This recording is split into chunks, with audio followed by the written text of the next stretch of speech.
अजी, क्या हमारी गरीबी कभी खत्म नहीं होगी? क्या हमें पूरे जीवन ऐसे ही आधे पेट खाकर व्यतीत करना होगा? अरे भाग्यवान, मैं लकड़ी काटने बेचने के अलावा और कर भी क्या सकता हूँ। देखते हैं, यदि कभी हमारे जीवन में सुख लिखा हो तो वह सुख हमें जरूर मिलेगा। अच्छा भाग्यवान, अब मैं चलता हूँ, मेरा लकड़ियाँ लेने जाने का समय हो गया है। अरे मेरे प्यारे गधे, चलो अब हमारा लकड़ियाँ लाने का समय हो चुका है। इतना कहकर लकड़हारा अपने गधे को लेकर जंगल की तरफ निकल पड़ता है।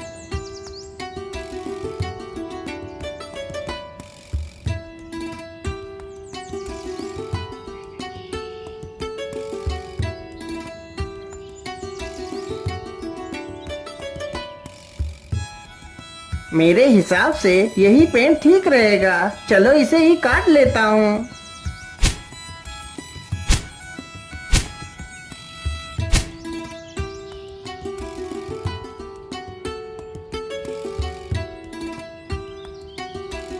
लकड़हारा जल्दी से लकड़ियां काट कर अपने गधे पर लाद लेता है और घर की तरफ निकल पड़ता है।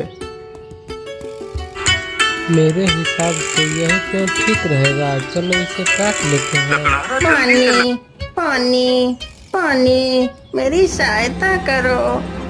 अरे ये किसकी आवाज है? मुझे लगता है कोई तकलीफ में है, चलो चलकर देखता हूँ।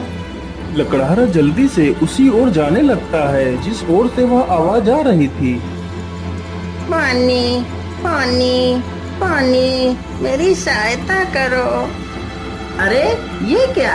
ये तो एक तोता है, लेकिन यह तो पूरी तरह जख्मी हो चुका है। मैं ऐसा करता हूँ, इसे भी अपने साथ ही ले चलता हूँ। लकड़हारा जल्दी से उस तोते को उठा लेता है और उसे भी अपने साथ ले जाता है।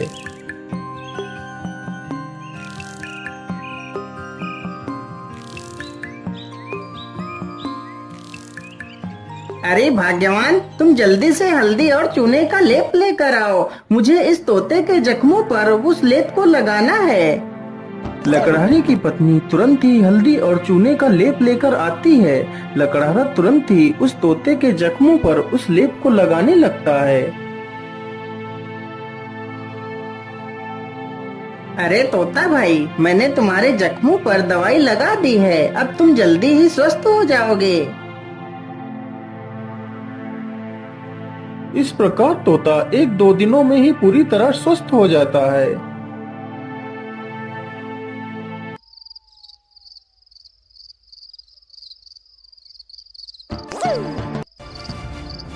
चलो आज तो इसी झोपड़ी में ही चोरी कर लेता हूँ, हो सकता है इस झोपड़ी में ही मुझे कुछ काम की चीज मिल जाए। इतना कहकर वह चोर उस झोपड़ी में घुस जाता है। तभी वह तोता उस चोर को देख लेता है। अरे मालिक जल्दी से उठिए, देखिए चोर आ गया। अरे मालिक जल्दी उठो। अरे मालिक जल्दी से उठिए, देखिए चोर आ गया। अरे मालिक जल्दी उठो। अरे वाह, यह तोता तो बोलता भी है, तो क्यों ना मैं इसी तोते को ही पकड़ ले जाता हूँ। बाजार में तो इसकी कीमत अच्छी मिलेगी, और तो कुछ इस झोपड़ी में दिख भी नहीं रहा है। इतना सोचकर चोर तुरंत ही तोते का पिंजरा उठाता है और वहां से भाग जाता है।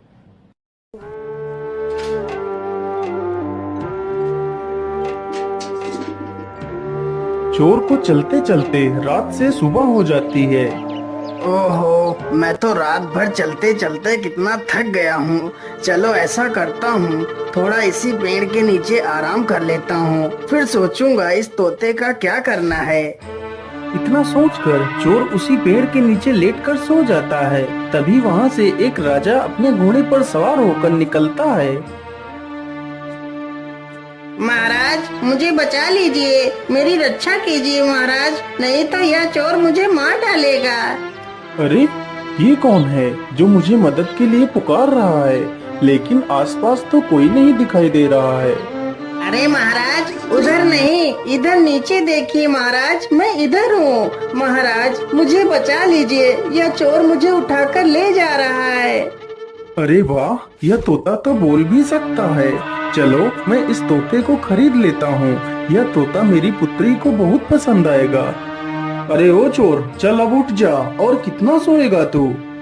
महाराज, मैंने कोई चोरी नहीं की, मुझे कुछ मत करना महाराज। नहीं नहीं, मैं तुम्हें कुछ नहीं करूँगा। तुम यह तोता मुझे दे दो, मैं तुम्हें इसके बदले 100 सोने की मोहरें दूंगा। राजा की यह बात सुनकर चोर बहुत खुश हो जाता है। लेकिन याद रहे, मैं तुम्हें ये मोहरें तभी दूंगा यदि तुम आज से चोरी करना छोड़ दोगे। यदि ऐसा नहीं किया तो मैं तुम्हें कारागार में डाल दूंगा। नहीं नहीं महाराज, मैं आज के बाद कोई चोरी नहीं करूँगा। राजा तुरंत ही उस चोर को 100 सोने की मोहरें दे देता है और तोते का पिंजरा लेकर वहाँ से चला जाता है। के अलावा और कर भी क्या सकता हूँ। देखते हैं, यदि कभी हमारे जीवन में सुख लिखा हो तो वह सुख हमें जरूर मिलेगा। अच्छा भाग्यवान, अब मैं चलता अरे हूँ। राजकुमारी, मेरा तुम कन्हैया कहाँ लेने हो? जाने का देखो समय मैं हो तुम्हारे गया लिए है। क्या लेकर आया हूँ। अरे पिताजी, यह तोता तो कितना सुंदर है। हाँ पुत्री, यह कोई ऐसा वैसा तोता नहीं है। यह तोता इंसानी भाषा को बोल और समझ सकता है। फिर तो यह एक अद्भुत तोता है। पिताजी, आज से मैं इस तोते को अपने साथ ही रखूंगी।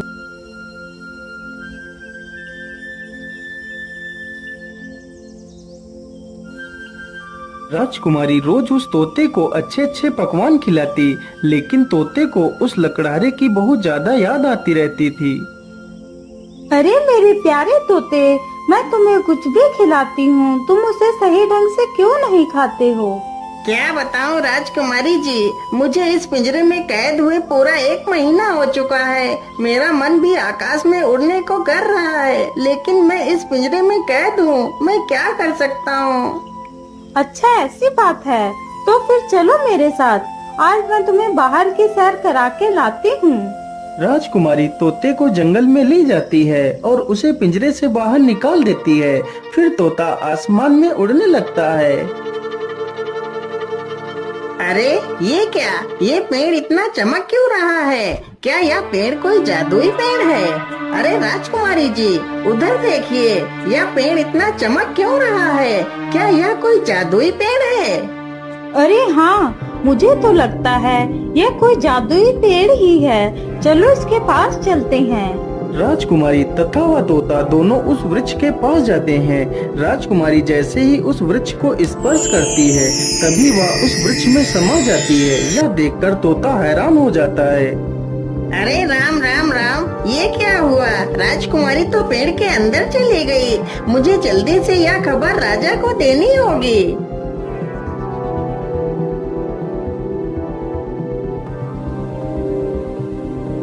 अरे ये मैं कहाँ आ गई? ये कौन सी जगह है? तभी एक बड़ा सा बाज राजकुमारी के सामने आकर खड़ा हो जाता है। अरे यह बाज तो कितना विशाल है। इतना बड़ा बाज तो मैंने आज तक नहीं देखा। तभी वह बाज राजकुमारी को अपने पंजे में दबाकर उड़ जाता है। अरे दुष्ट बाज, मुझे छोड़ दे। तू मुझे कहाँ ले जा रहा है? वह बाज राजकुमारी को एक गुफा के भीतर ले जाता है, जहाँ एक डायन खड़ी होती है।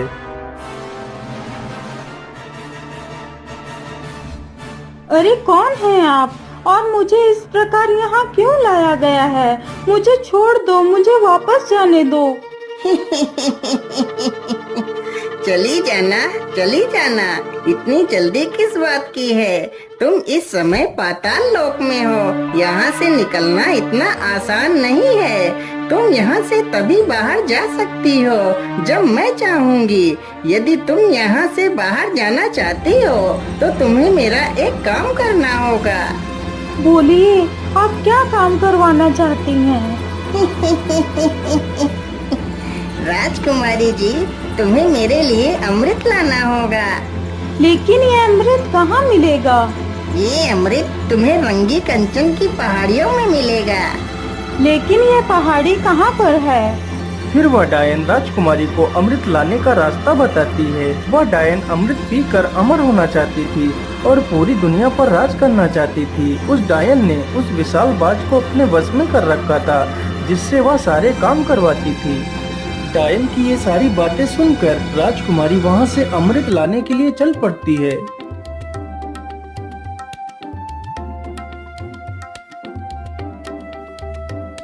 राजकुमारी अमृत ढूंढते ढूंढते उन्हीं पहाड़ियों पर पहुंच जाती है जहां पर अमृत था। मुझे लगता है इसी गुफा में ही अमृत होगा। चलो इसके अंदर चलती हूँ। राजकुमारी जैसे ही गुफा के अंदर प्रवेश करने की कोशिश करती है, तभी एक जहरीला सर्प राजकुमारी को डस लेता है और राजकुमारी की वहीं पर मृत्यु हो जाती है।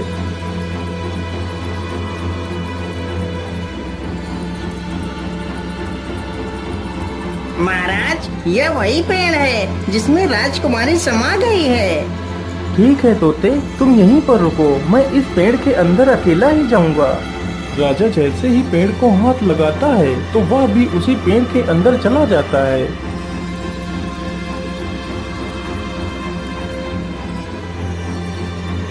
तभी वही बाज फिर से आता है और राजा को भी उठाकर उसी डायन के पास ले जाता है।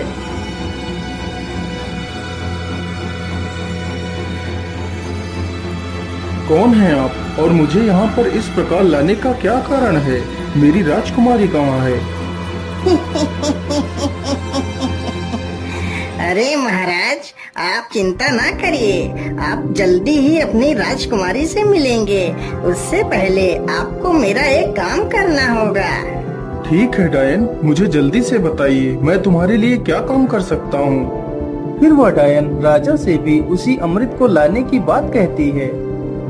ठीक है डायन, मैं तुम्हें वह अमृत लाकर दे दूंगा, लेकिन मेरी पुत्री को कुछ नहीं होना चाहिए। इतना कहकर राजा अमृत लाने के लिए चल पड़ता है।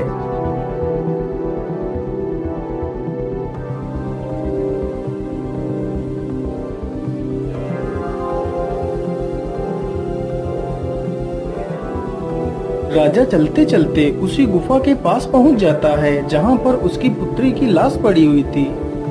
अरे ये क्या, ये तो राजकुमारी पड़ी है, लेकिन मेरी पुत्री को क्या हुआ?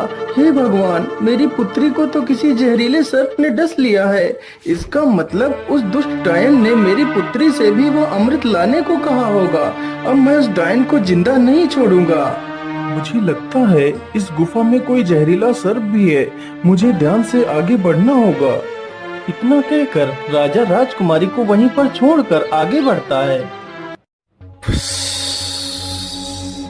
तुम्हारी हिम्मत कैसे हुई इस गुफा में आने की?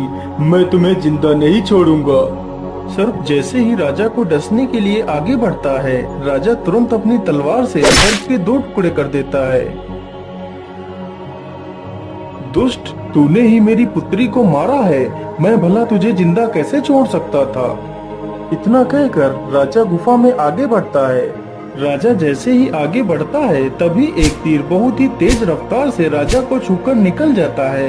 तभी राजा अपने कदम पीछे ले लेता है।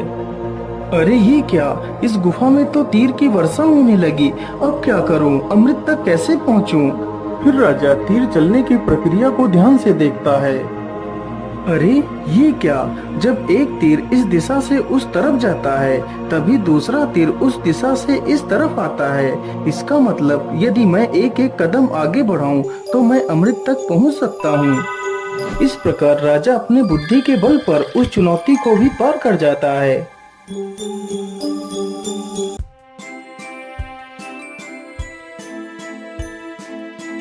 अरे वो रहा अमृत, चलो जल्दी से अमृत को ले लेता हूँ।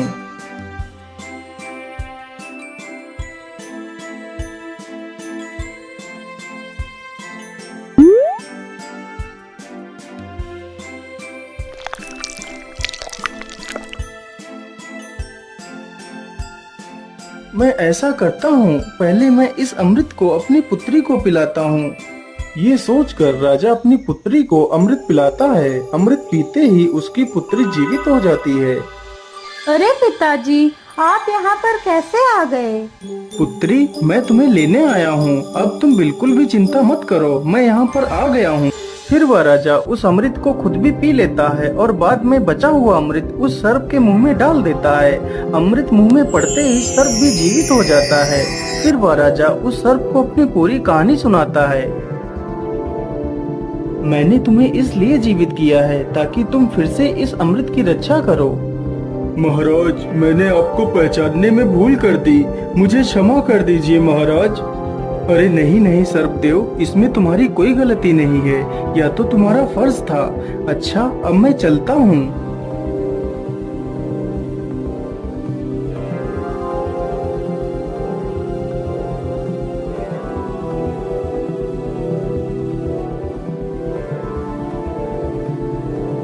राजा उस बोतल में अमृत के स्थान पर एक तालाब से साधारण जल भर लेता है और डायन के पास पहुंच जाता है। ये लीजिए डायन, मैं तुम्हारे लिए अमृत लेकर आ गया हूँ। अब मुझे बाहर जाने का रास्ता बता दीजिए। अरे वाह राजा, तुम तो कितने बहादुर हो। यह अमृत आज तक कोई नहीं ला सका। जो भी गया वह लौट कर नहीं आया और तुम तो अमृत लेकर आ गए। चलो चलो जल्दी से मुझे यह अमृत दे दो। राजा तुरंत ही उस डायन को वह पानी से भरी हुई बोतल दे देता है। डायन तुरंत ही उस पानी को अमृत समझकर पी जाती है। हे डायन, मैंने आपके कहे अनुसार आपको अमृत लाकर दे दिया। अब मुझे बाहर जाने का मार्ग बता दीजिए। इतनी भी जल्दी क्या है?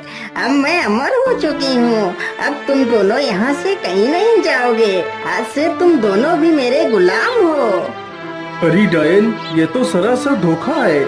मुझे यहाँ से जाने का मार्ग बताओ, नहीं तो मैं तुझे मार डालूंगा। अरे मूर्ख राजा, अब मैं अमर हो चुकी हूँ। अब तू मेरा कुछ भी नहीं बिगाड़ सकता। अच्छा ऐसी बात है, तो फिर ये ले मेरे इस तलवार के वार को झेल। इतना कहकर राजा उस डायन के पेट में तलवार घुसा देता है। ये क्या हो गया? मैं तो अमर हो गई थी। इसका मतलब तूने मेरे साथ धोखा किया है। पानी पीकर खुद को अमर समझने वाली उस डायन की मृत्यु हो जाती है। डायन के मरते ही वह बाज आजाद हो जाता है। महाराज आपकी जय हो। आप तो बहुत वीर और बुद्धिमान हैं। आपका बहुत बहुत धन्यवाद महाराज, जो आपने मुझे इस डायन की गुलामी से आजाद करा दिया। हे बाज, क्या तुम यहाँ से बाहर निकलने का रास्ता जानते हो? जी महाराज, आप दोनों हमारी पीठ पर बैठ जाइए, मैं अभी आपको बाहर ले चलता हूँ। दोनों ही बाज की पीठ पर बैठ लेते हैं और बाज उन दोनों को लेकर एक दरवाजे के पास जाता है। महाराज, इसी दरवाजे के बाहर आपकी दुनिया है, यहीं से आप बाहर जा सकते हो महाराज। राजा तथा राजकुमारी दोनों बाज का धन्यवाद करते हैं और उस दरवाजे से बाहर चले जाते हैं।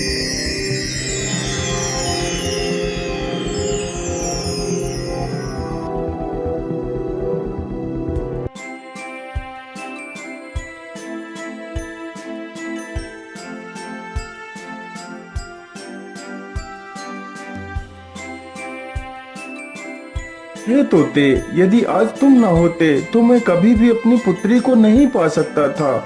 इसलिए मैं तुमसे बहुत प्रसन्न हूँ। आज तुम मुझसे कुछ भी मांग सकते हो।